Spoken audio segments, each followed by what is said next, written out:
final topic, which is the Indiana Fever. And it's talking more about the CBA and the new rules and how retroactive it is and the impact it's going to have on big teams like the Indiana Fever because of superstars and media magnets. I'm gonna call her a media magnet like Caitlin Clark. And so my question is, with the new CBA, can the Indiana Fever keep their big three together? And the reason I say that is because one thing I failed to mention in my previous episode regarding like the new CBA negotiations and terms that were agreed to was the fact that any first round players get an automatic base of $500,000 off the rip. So it's no longer the culture to when you're a first year player, you get like really small contracts, no matter your talent, no matter like even if you're a Paige Beckers or like a Caitlin Clark who draw so many viewers, which then brings in more money. Like no matter what your value is, you're still treated as like kind of like seniority. When you start a job, if you started in a firm, you start the associate, a coordinator level, then you go to associate, then a senior associate. Obviously, your pay increases as you go. But with these new rules, there's a potential where a first round pick is going to be making more money than a guy who's been in, or a lady, sorry, I say a guy, or a player who's been in the league for years and years and years and maybe gave a lot more time and effort and energy to the game. And so what does that look like for Caitlin Clark in the Indiana Fever, right? Now think about it. Kelsey Mitchell currently makes $250K. Now, we know that's going to have to increase because the minimum base for any player is $300K. And then Kelsey Mitchell, oh, absolutely. That's going to have to increase. And she's on the free agency. She's unrestricted. And so I'm looking at this like if Caitlin has another year and her minimum base has to be 500. And then you got Aaliyah Boston, who I'm pretty sure they still have to pay her a lot of money. I'm starting to look at Indiana Fever like, can y'all even afford to have all three of these ladies still on your team? And so then it begs the question, are you going to get rid of Kelsey Mitchell? And me, I'm not like a diehard Indiana Fever fan. They're not my favorite team in the WNBA. And I appreciate Caitlin Clark completely. You know, she's a very polarizing topic. And if you say one thing good about her or one thing bad about her, it's either you like her or you hate her and you're perceived a certain way. But I don't care about that. I'm talking about the game of basketball. And when I watched the game of basketball, and I specifically watched this Indiana Fever team and how the fans and how, first of all, the system, Stephanie White, and how they build their entire system around Caitlin Clark. Now, she's a media magnet. That's one part of the game. But the other part of the game is what she brings to the actual court, right? And what she brings to the team. And obviously, you know, they built this entire system around her and she's their point guard. She's considered a point guard, averaged 8 assists before she got her injury earlier in the last season.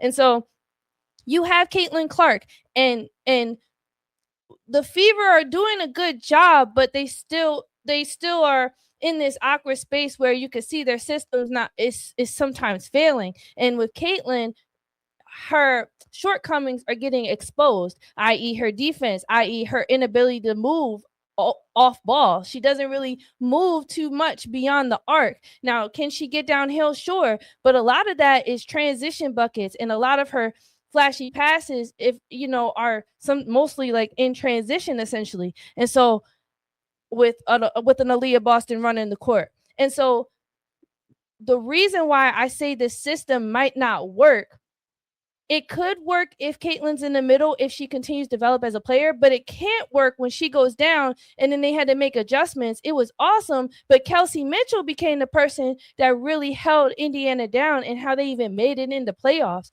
So for the team to have a player like Kelsey Mitchell, and when Caitlin went down, they tried to put Kelsey in the middle of a system that was made specifically for Caitlin. That didn't make any sense because Kelsey originally became like their one, and then it was like, Kelsey Mitchell as a one is not it. Thank God they had Ari McDonald who stepped in and could be that one for them and bumped Kelsey to the two. And it took them a game or two to make that adjustment, but they made it quick. And Kelsey started to thrive. And the fans are chanting MVP, MVP. But I think what bothers me is that when Caitlin is there, Like, to have a player be able to take over your team like that, and you're supposed to have like this super big star that's her team, but then when she goes down, it automatically now it's Kelsey's team and she's the one holding it down. Like, I think that's what really just frustrated me about this Indiana Fever team and fan base and everything, because it's like, do y'all not see what's happening? Do you not see it? Now Kelsey Mitchell has now turned into the ugly stepchild all over again. Like, I want her to leave this team. So if in fact they can't keep their big three together and Kelsey Mitchell is the one that gets chopped off the block, I think you're going to see the Indiana Fever suffer a little bit. I'm not going to lie, because she was the unsung hero before and after Caitlin went down. And I just really hope that they're smart about what they decide to do pay wise, and if they even, since they brings, like, think about it. I think I was talking to someone and they reminded me that when Caitlin came to Las Vegas, it was the first time that they sold out of the T-Mobile arena ever. They've never sold out that crowd before, but when Caitlin came, they did. So that just tells me, I know Indiana Fever is making bank, bro. I know they're making bank. So if they're making all this money because Caitlin's here, that's a good thing, but it also just depends. Like, I'm not saying she can't get it done and bring success to them, but it just worries me that they have so much attention on her that they're going to begin to neglect everybody else. And it was, and my point was proven from last season, and it just concerns me. They're going to get rid of really good people that have what it takes to win just to keep Caitlin. And it's an investment and it's a risky choice that they're going to make. Me personally, I wouldn't do that. Like, I would do whatever I could to keep assets like Kelsey Mitchell, I would do whatever it took to keep someone like her. But I don't think they're going to do that. I think they're going to chop her. They can't afford to have all three.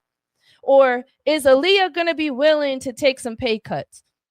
You feel what I'm saying? Like, somebody's going to have to give, and maybe, I don't know. What do y'all think?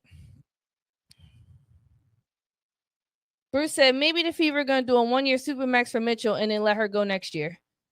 Okay, I like that, because then it's like, keep the continuity. You saw how y'all got to playoffs this season. Let's try it one more year. Because I really feel like they would have let Stephanie White go if they didn't make it into the playoffs this season. I think she would have got cut. But because she demonstrated her ability to win despite every single odd that went against her, and how many people got hurt throughout the season is crazy, and she still managed to help that team win. So yeah, I could see that's a good possibility. Bruce said, to me, Mitchell is essential to the Fever. Clark is okay, but Mitchell is the best player on the team. She needs to pick and roll so much, and she is turnover prone. She being Caitlin, that is the point I'm exactly trying to make. And like, it really bothers me for a player like Kelsey Mitchell. Set her an off ball screen. She coming off the top of the key, knockdown, side knockdown. She can even go downhill from time to time. I'm not saying that's like her game, because she does have a size disadvantage, but I've seen her be a little crafty around the rim, and I think she can still see and make good passes, but she's a great shooter. Now, as far as her being the best player on the team,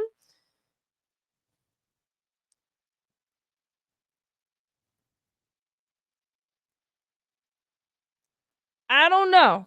That's a tough one. I don't know if she's the best player on the team. I think between Kelsey and Caitlin, the way the system moves really dictates whether or not either player is going to stand out. And I think that is something that we really have to continue to consider when we make these decisions for ourselves on who you think is the better player. Because if you have a system like Joker, for example, the whole entire system is ran through him. So him getting these triple doubles is definitely because they made the system designated for him to win. So that's what I see with Caitlin. And you have a great player like that, yes, you should build a system where she is elevated. But me as a coach, I want to build a system. Yes, you have a franchise player, but I don't want to build my entire system around one player. And I think any coach or organization who does that, they're fools. I don't agree with doing that. Like, you can make them a key and integral part of whatever you have going on, but I just can't live and die by just one person on the team. Like, I would want a system where it would somewhat even out in a sense. And so I'm trying to look for the right words, but I can't find it. Man down, what's up, Mel? Mel said Kelsey, Boston, then Caitlin. Oh, Mel put Aaliyah Boston over Caitlin Clark. What's up, Reese from Philly, the Red Dragon? Glad to see you here. Said Clark and Boston could win 5 chips with any 3 pro players. Reese is on the side of that. Mitchell must go in 8 years of dribble, brick. All right. So we got a little bit of a mixed bag in the chat. We have some people who are more on the side of, the Indiana Fever are going to be just fine without Kelsey Mitchell, or it's you gotta put more stock into your other players like Kelsey and Boston. And yes, Caitlin is going to continue to be Caitlin regardless, but don't just focus everything on her. Again, if you haven't caught up already with the CBA negotiation, it's looking like the Indiana Fever may not be able to afford all 3 of these players, considering the new contracts and the minimum requirement for first round picks such as Caitlin. And right now they're going around calling it like the Caitlin Clark rule. And I see why they might be doing that, only because of all the attention and fans and money that she brings to the league. So it's going to be like, is there going to be another player that is as big as her coming out the first round draft, and now teams are going to have to kick out all that bread? It definitely changes the dynamic for general managers and coaches and the whole the front office when they make these decisions about players that they draft in the first round. I think it puts a lot more pressure, considering that the WNBA is still growing its revenue and profits. And so we're witnessing a really cool moment in basketball history, specifically in the WNBA. And I want to keep reiterating that, because I'm not sure if people understand that, or it's hitting them in the head like, yo, this really is happening.